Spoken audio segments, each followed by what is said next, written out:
When you have to beat Magnus Carlsen, what opening do you play? In this video, you will learn how to play a dodgy opening well. You will learn how to keep putting Magnus under pressure with some very aggressive moves. This is a Blitz game filmed live on Lichess. Both players start with 5 minutes plus 3 seconds per move. Magnus Carlsen's opponent is Shak Mamedyarov, Azerbaijan Number 1. This game took place in the Meltwater tournament. Shak Mamedyarov versus Magnus Carlsen. Shak needs to win, and he has gone for this incredible opening. I don't think I've ever seen this opening played at the highest level. E4, C5, the Sicilian. No, not this one. A3 against the Sicilian. The point of this pawn move is to go B4. Maybe even bishop B2. But what does Magnus do? Plays G6. So if you play B4, we are saying, well, I get the diagonal first. And then white might have to play a move like knight C3. D6, the game goes on. But in the game after G6, H4. Very aggressive way to play. H4.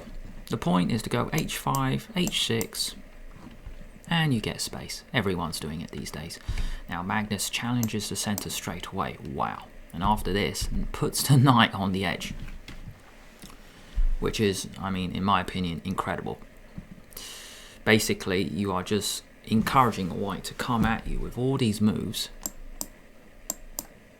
And this is exactly what white needs. I mean, white needs to win this game. 5 minutes per side, plus 3 seconds per move. Bishop E2, attacking the knight. The knight comes into F4. 1, 2, 3, and now D4. So far, it is move 6, and I think 5 of the moves have been pawn moves. D4, blowing open the position. Take, take, take. And now H5. I love it. I love this move because you don't need to take your pawn back straight away. You get on with H5. You get on with it. But now bishop G7. Attacking the center. So if white has 2 moves, I think white is in business. F4 and then H6. Because if, in my opinion, if white can play these 2 moves, then he's going to shut out this bishop. So let me give an example. F4. Okay, cool, that was played. If knight C6, now H6, and the bishop has to come back. And then I really like white's position. White's strategy has worked out really well. But what's going to happen is, well, maybe black is going to break up. And that's exactly, is that what happened? Wow. After F4, Magnus just hated this position. He took the pawn. And this is so ugly. Oh my gosh, this is so ugly. Knight takes D4. I feel like black might have a worse position. But then he's got D6. Got to break it up, and then queen H5. Take, take. Oh no, the knight is hanging. Damn. I may have misevaluated this. It's quite funny, because normally in these kind of positions, you get a bishop. But that bishop is gone. So what on earth has happened here? E6 was played. Okay, shutting it out, sacrificing a pawn in this way. Knight takes D4, D6, E6. Because if take, then queen H5 comes with a check. Wow. And if you take this way, same thing. This is exactly what Mamedyarov needs for a win. I think the king can actually sit there for a bit. So let's go back to the game. After E6, queen A5, check. Wow. Knight C3, and now he takes. Oh, I see. I see that's the idea from Magnus. The queen defends it. But now you've got rook H5, which is pretty funny. The rook attacking the queen. I don't even think the rook is that good there. Because if rook H5, queen can come back to B6. And I think black's just coming out, really. Rook takes H5 played. Wow. So if I was to evaluate this position, I'm going to turn on the engine soon. I think black is better after queen B6. So let's have a look. Fantastic. I'm correct. It's always very nice to evaluate a position and be right. Queen B6. Black has a great position. We are slicing the board. We are coming out. Bishop E3, and now knight C6 played by Magnus, putting a lot of pressure on the knight. So the truth is, Mamedyarov, he had to play really aggressively. At the moment, it looks like it backfires, and here we go. Look at this. What is this move? Have you ever seen anything like this in any chess game you have ever played? What kind of rook swing is this? Now he's absolutely going for it. Rook b5, I don't know if it's any good. I don't think it is because a rook on b5 looks so strange. By the way, if we went back a move, this was another idea in the future, queen b2. Not at the moment actually, because knight a4 traps the queen. So rook b5, take, bishop takes c3, check. And after take, the truth is, black is much better. I would say black is close to winning here. Queen f5 check, king d7, and now f5. So maybe a move like e5 just to not give him any chance to open up the position. Even a move like knight e5 might be possible. And then you take. It's a bit messy. Maybe the queen can come back to h3, slice it. So I don't know at the moment. So let's have a look. What was played? Knight back to d8. Wow. Wow. Knight back to d8. Right, let's have a look. Knight d8. Let's turn on the engine. So my first thought is, oh, how do you evaluate this? I think white's a little better now. Am I right? No, it's equal. Okay. Better than saying black is better, I think, because a move like knight d8, the momentum may be switching a little bit.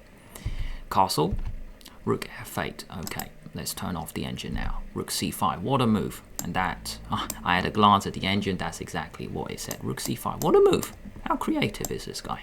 Bishop defends it, and now the queen needs to go to a good spot. So where are we going with this queen? Queen here, queen here. Well, actually, if you go knight c6, then we got this problem again. I think we're flushing out the king. This is too dangerous. I believe this is losing. So after rook c5, you might need to play a move like queen b6 maybe. Rook can't actually move. And we have moves. Okay, I don't understand this. Maybe Magnus blundered. After queen c5, I think he's hoping for this. Rook f5.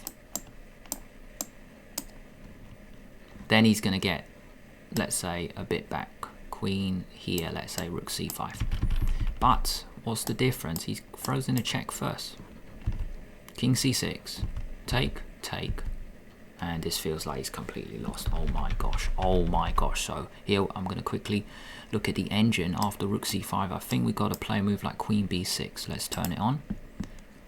And then white's a little better here, because if take, the knight can still take back. If you play a cool move like rook e5, maybe this is exactly what Magnus was scared of. Oh, rook f5. What an in-between move. Oh my gosh. What an in-between move. Because you attack this, this attacks it. And now here's another in-between move. Maybe Magnus didn't see all this, and now you have to take on e3, I think.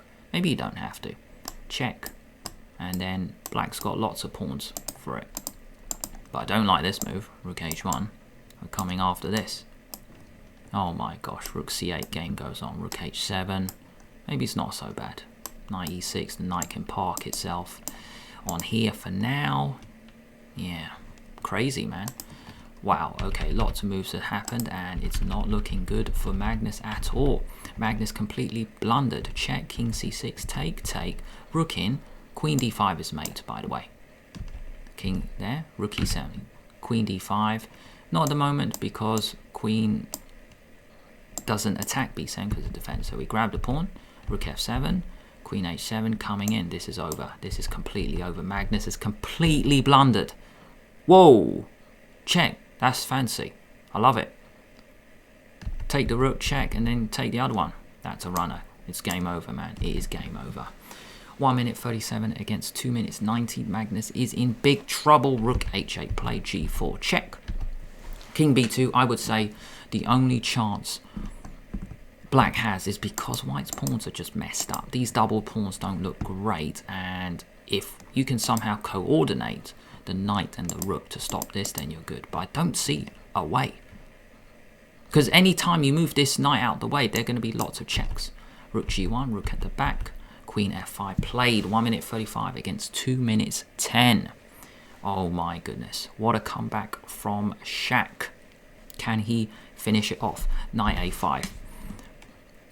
Knight c4. There's some weird perpetuals here. g5. He's not fearing it. Check. King a2. There are no checks. Right. King looks perfectly safe on that spot. We're going to run it home.